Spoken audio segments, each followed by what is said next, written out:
लंबी बैठक चली है और इस क्षेत्र के बहुत मौजीज और बाहर से भी लोग चल के आए हैं।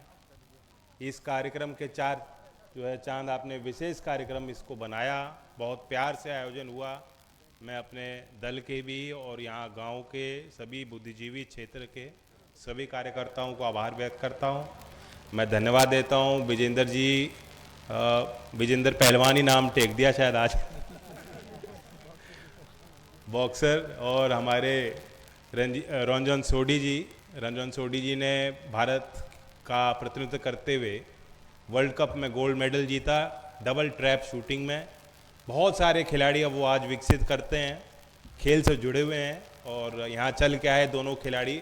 अपने अनुभव विजेंद्र जी ने यहाँ साझे किए और आप सबसे मिलने का उनको अवसर आपने भी उनको दिया। मैं उम्मीद करता हूँ बार बार आप इनको बुलाते भी रहेंगे अपने एरिया में, क्योंकि जो खिलाड़ी इस मुकाम तक पहुंच जाते हैं उनको पता है क्या चाहिए, कैसे कोई खिलाड़ी उसका जो है मादा तैयार होता है, वो लोहा फौलाद की तरह बनता है, उसका जो इरादा कैसे वो मेहनत उसे करनी पड़ती है, जीवन में कैसे उसे सीख लेनी पड़ती है, कहाँ से उनको प्रेरणा मिली, कैसे खुद उनकी जीवन यात्रा कैसी रही, उनकी उस कहानियों को सुनकर एक अच्छा खिलाड़ी, मुझे लगता है कि कम से कम हमारे जैसे देश में जहां हमारे पास ज़्यादा अभी पदक विजेता खिलाड़ी नहीं है, कम ही खिलाड़ी हमारे बीच के लोग और गांव देहात के लोग वहां तक पहुंच पाए हैं, तो हमारे लिए तो आप रत्न हो देश के।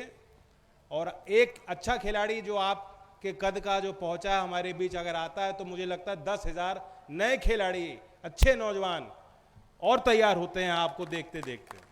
तो मैं आपको भी निमंत्रण क्षेत्र की तरफ से देता हूं कि आप भी नज़र रखना।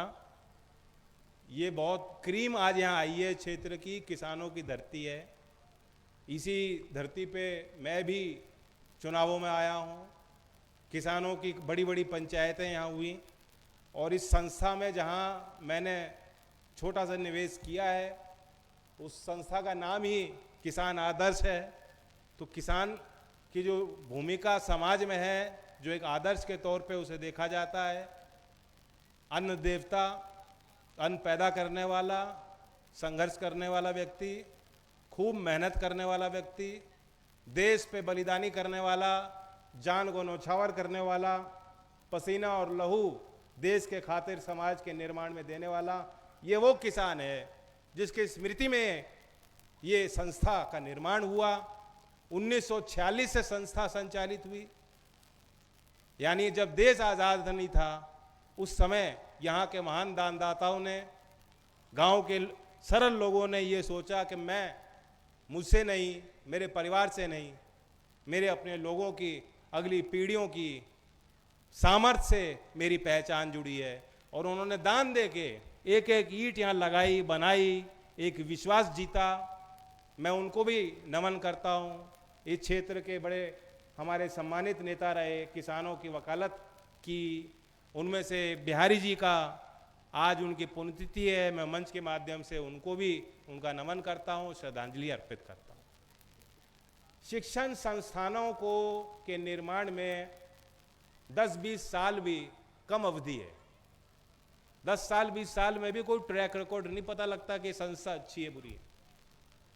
जब तक 3-4 जो क्लास निकल के आएंगी नहीं, फिर वो अच्छा काम करें, बच्चे अच्छा कारोबार करें, व्यापार करें, खेती करें, सामाजिक काम करें, और उनके अंदर एक जज्बा पैदा हो कि मैं जो कुछ भी था, मुझे तैयार किया संस्था ने, मैं वापस इस संस्था को कुछ देना चाहता हूँ। वो भावना पैदा होती है जिसे हम कहते हैं एलुमनाई में, जो पास आउट होते हैं, ग्रेजुएट होते हैं, वापस जाते हैं, दान देते हैं, वॉलंटियर करते हैं, समय देते हैं और बच्चों को मेंटर करते हैं कि बच्चे ऐसे ऐसे यहाँ तक पहुँचना है। प्रयास करते हैं कि गाँव के मुझ जैसी बेटियाँ हैं इनकी कहीं नौकरी लग जाए, जैसे मेरी नौकरी लग गई, मैं भी उनके लिए कोशिश करूँ। इस तरह से सहयोग करने की भावना पैदा करने के लिए बहुत से दिए जल जाते हैं, जो अनगिनत दिए जल जाते हैं, उन्हें वो बुझ जाते हैं, बाद में उनको याद करने वाला नहीं है।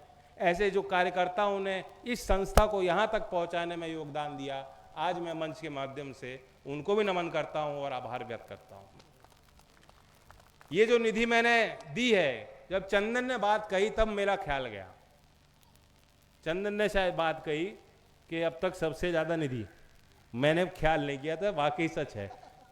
सबसे ज्यादा निधि मैंने राजस्थान में भी कुछ जगह दी है, लेकिन मैं उत्तर प्रदेश से राज्यसभा सांसद हूं, तो उत्तर प्रदेश की धरती पे ही मैं अपने निधि का प्रयोग कर सकता हूं ज्यादातर। और अभी तक उत्तर प्रदेश में किसी गांव में मैंने इतनी निधि नहीं लगाई जितनी शुरुआत आज हमने यहां दनकौर से की। अब ये सच पूछो तो सोच समझ के तो नहीं की गई। हमारे जिले में मिलेगी जितनी, ये जिले का रिकॉर्ड है सर। नहीं, अब ये का क्यों करी, मलूक ने अपना इंटरप्रिटेशन दिया, मदन भैया ने अपना इंटरप्रिटेशन दिया कि ये क्या मतलब है इसका, कितनी निधि यहाँ लग गई, कैसे लगी, क्यों लगी। धीरेन्द्र जी बैठे हैं, भी सोच रहे होंगे। मैंने हिसाब किताब तो किया ही नहीं, गुना भाग।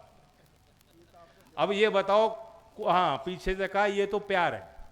अब प्यार कोई किसी से क्यों करता है, कोई कारण चाहिए क्या इसके, इसका कोई लॉजिक है, कोई कारण है कि प्यार क्यों हुआ। और मेरा और आपका प्यार आज का तो है नहीं, ये मेरी कमाई भी नहीं, ये मेरे कर्म भी नहीं, ये मेरी पहचान जरूर हो सकती है, जो मेरा आशीर्वाद जरूर हो सकता है जो आपने मुझे दिया। ये कोई बोझ नहीं, ये मुझे आजाद करने वाली जिम्मेदारी, मुझे ताकत देने वाली जिम्मेदारी आपने दी कि बेटा जब भी मैं आया हूं कि बेटा हमने तेरे दादा देखे, तेरे बाबा की बात हमने मानी, उनके साथ चला करें हम। आपने कई बात बाबा, आपके पिताजी देखे, हम तो तुम्हें भी वैसा ही प्यार देंगे। ये जो बोली यहां के लोगों की बचपन से मैं सुनता आया हूं, तो मेरी भी तो कुछ मजबूरी रही होगी। क्यों करूं मैं हिसाब किताब, क्या करूं मैं गुना भाग, कहां मैं लिख के जाऊंगा। तो ये मान के चलना ये सिर्फ शुरुआत है, इससे ज्यादा इसमें संसाधन इस कार्यक्रम में लगाए जाएंगे। और जब ये बात हुई कि ये आवश्यकता इस क्षेत्र में है, आसपास के यहाँ बहुत से लोग, एक आकर्षण का केंद्र बिंदु जो दनकौर बना है, ये संस्था है, पिछड़ा इलाका है, इसके बावजूद कि यहीं से 10 किलोमीटर दूर एयरपोर्ट बन रहा है, यही नोएडा की पूरी चकाचौंध है, बड़ी बड़ी इमारतें हैं, अच्छे यूनिवर्सिटी, अच्छे कॉलेज, इंडस्ट्री, दुनिया भर की हजारों करोड़ का निवेश, सेमीकंडक्टर प्लांट लगने जा रहे हैं, एविएशन इंडस्ट्री के प्लांट लग रहे हैं। मैं रोज किसी उद्योगपति से मिलता हूं, वो कहते हैं कि जी हम तमिलनाडु में निवेश करते थे, हम महाराष्ट्र में निवेश करते थे, हम आंध्र में निवेश करते थे। मैं उनको कहता हूं उत्तर प्रदेश की तरफ चलो, उन्होंने कहा जी हम तो ऑलरेडी हमारी बात चल रही है और हम वहां प्लांट लगाने जा रहे हैं। ऐसी इस क्षेत्र की आधुनिक भारत में ये इंटीग्रेटेड फ्रेट कॉरिडोर बनने से, मेरठ से आरआरटीएस की कनेक्टिविटी होने से, दिल्ली के इतने समीप होने से, यहाँ संस्थागत एक योजनागत विकास की नींव जो रखी गई, योजना बनाई गई, उस कारण से और आपकी मेहनत के कारण से एक आकर्षण का केंद्र बिंदु नोएडा अगर भारत के विकास यात्रा में बन रहा है तो उसमें दनकौर का भी अपना महत्व होना चाहिए। ये बातें आपने जब मुझे बताई तो मैं यहाँ गांव में आया। पहले तो गांव के कुछ मौजूद लोग मेरे घर आए, मुझसे हो गई गलती, उस दिन मैं था नहीं, तो मुझे और बात बुरी लग गई कि यह बात तो प्यार की होनी थी, कहीं ऐसा ना हो कि रूठ के वापस लौटे हूँ। तो याद होगी, फिर मैंने फ़ोन किया कि जी अगली बार मैं ही आऊँगा, तो मैं आया। आपने मुझे यही स्थान दिखाया, हम लोगों ने हिसाब किताब बनाया कि कितना निवेश, क्या आवश्यकता, कौन सा खेल, और उसके बाद ये निधि लगाई गई। आज मैं दूसरी बार आ रहा हूँ। इस काम की गुणवत्ता जब तक आप सबकी देख रेख और आपके नज़र में यह काम नहीं होगा और आप यूँ सोच लोगे कि तो सरकारी काम है, सरकार का पैसा है, सरकार की निधि है, वो लग जाएगी, काम हो जाएगा और देखेंगे, अगर उस एटीट्यूड के साथ, उस सोच के साथ ये काम होगा तो काम अच्छा होने वाला नहीं है।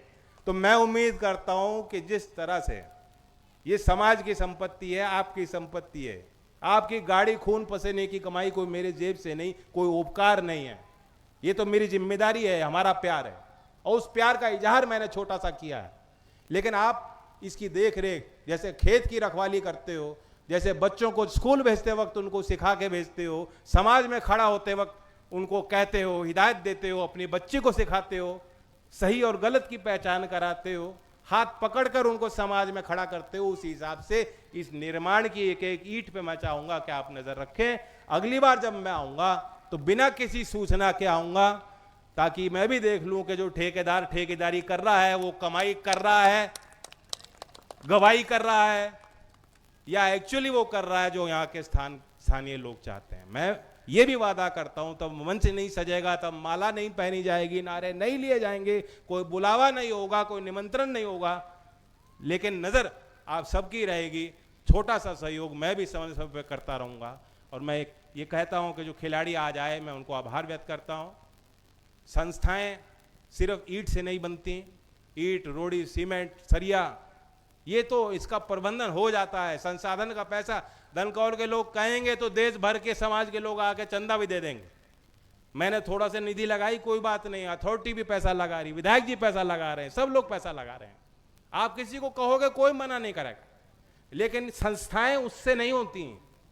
संस्थाएं तब बनती है जब लगन से, एक मेहनत से, आपके भागीदारी से लोगों को लगना चाहिए, आसपास के लोगों को, कि कुछ विशेष यहां निर्माण हुआ। सिर्फ इस गांव के लिए नहीं हुआ, देश के अंतरराष्ट्रीय, राष्ट्रीय जो प्रतियोगिताएं होती हैं, कोई कारण नहीं कि बड़े स्टेडियम में ही वो हो, गांव देहात में जब वो प्रतियोगिताएं होंगी, और केरल से, तमिलनाडु से, पश्चिम बंगाल से, गुजरात से, कई देश के किसी कोने से कोई खिलाड़ी आके यहाँ रुकेगा, खेलेगा, कोच आएंगे, सिखाएंगे, कार्यशाला लगेंगी, तब जाके इस काम का जो विस्तार और सही रूप और स्वरूप हम देखना चाहते हैं वो बन पाएगा। उन सारी चीजों में वक्त लगे।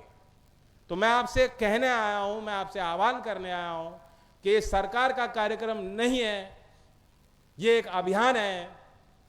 जो खिलाड़ी, जो यूथ, जो युवा, जो हमारी बेटियां, जो हमारे बेटे, जो अच्छे मेहनत करना चाहते हैं, जिनके अंदर हुनर है, वो हमारा अभिमान बन पाए, उन्हें तैयार करने के लिए हमको सबको साझा होकर काम करना है। मैं आपसे कहता हूं कि इस काम में आप जरूर सहयोग कीजिएगा। किसान के लिए भी यहाँ बैठे बैठे कुछ प्रस्ताव मेरे पास आए, किसान संगठन के लोग आए, लगातार मेरा संपर्क और मेरी नज़र रहती है।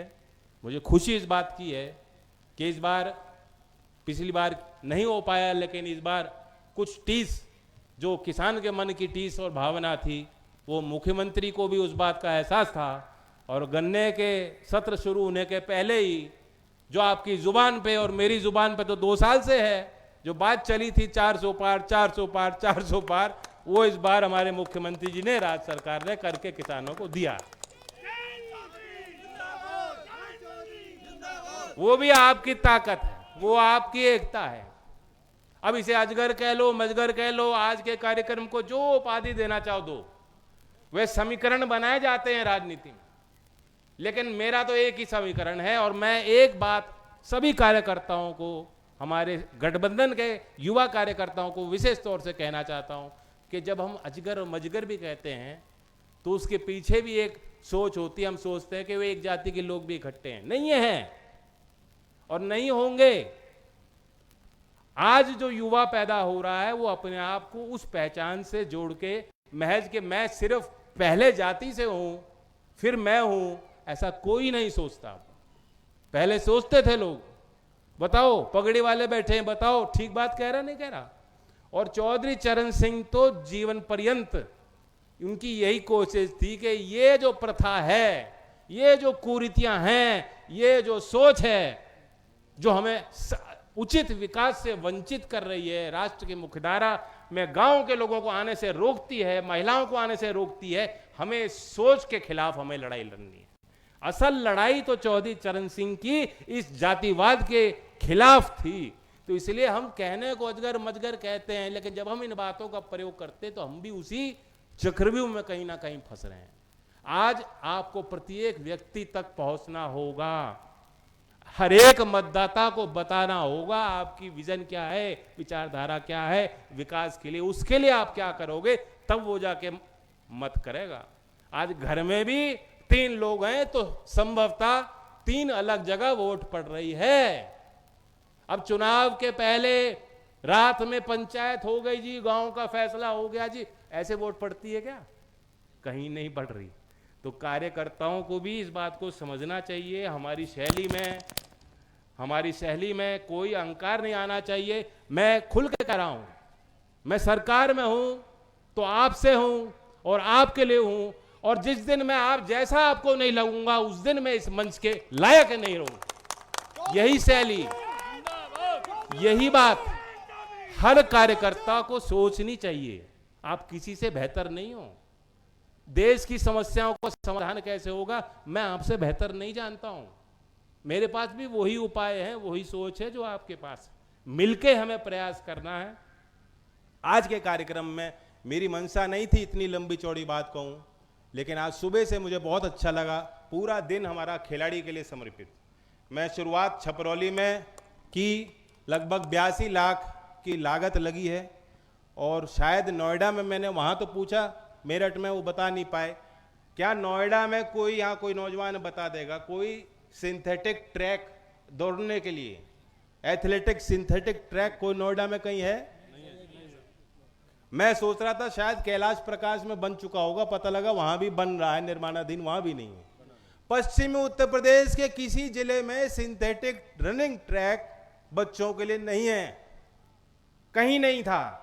आज उसका उद्घाटन छपरौली में, बागपत में मेरी निधि से निर्माण हुआ, करके आ रहा हूं। और यही नहीं, कई जिलों में इस प्रकार की जो है काम अब हो रहे हैं। अब वो गति पकड़ेंगे धीमे धीमे आने वाले वर्षों में। कई खिलाड़ी, मुझे उम्मीद है, यहाँ से पदक भी जीतेंगे।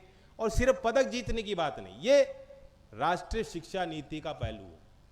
हमें अगर स्वस्थ अच्छे नागरिक पैदा करने हैं, स्वस्थ समाज का निर्माण करना है। आप सोचो, जो बच्चे खेल रहे हैं उनके अंदर कोई नकारात्मक ख्याल नहीं आता। वो दिन भर अगर दौड़ के आ रहा है, पसीना बहा के आ रहा है, गिर के आ रहा है, चोट खा के आ रहा है, टीम में काम करके आ रहा है, हार के आ रहा है, जीत के आ रहा है, कोई भी काम करके आ रहा है, उन्हें कितना कुछ वो सीख के बच्चा आता है जब वो खेलता है। एक उसके अंदर डिसिप्लिन, अनुशासन की उसकी क्षमता बढ़ जाती है, सोचने की क्षमता बढ़ जाती है। वो यहाँ तक कि गणित भी सिखाना उसके लिए आसान हो जाता है जो बच्चे खेलते हैं। ये भी साइंटिफिक स्टडी है कि जो बच्चे अगर चेस खेल रहे हैं तो विज्ञान और गणित के सब्जेक्ट उनके लिए आसान हो जाते हैं, भाषाएं सिखानी उनके लिए आसान हो जाती हैं जो बच्चे खेल रहे हैं। तो खेल का प्रभाव चारों तरफ है, खेल के खिलाड़ी का प्रभाव चारों तरफ समाज में है। खिलाड़ी का सम्मान हो, खेल की प्रतिभा का सम्मान हो, और ऐसे निर्माण हर गांव में संभव हो पाए, इसके लिए एक व्यापक नीति के बनाने की हमें ज़रूरत है। आज एक छोटी सी शुरुआत मैं मेरठ में भी करके आ रहा हूं, जहां स्पोर्ट एज मेरठ कार्यक्रम को विधिवत आज हमने उद्घाटन उसका किया, और उसके पश्चात यहाँ नोएडा में आपके बीच में आया हूँ। ये अभी तो हम आउटडोर बैठे हैं, मुझे उम्मीद है कि तेज़ी से निर्माण होगा, और अगली बार इस प्रकार की बड़ी कोई कार्यक्रम और खेल का बड़ा कोई आयोजन होगा तो हम इंडोर हम लोग बैठेंगे, आनंद लेंगे, खिलाड़ियों के बीच रहेंगे। इन्हीं शब्दों के साथ धन्यवाद। जय हिंद, जय भारत।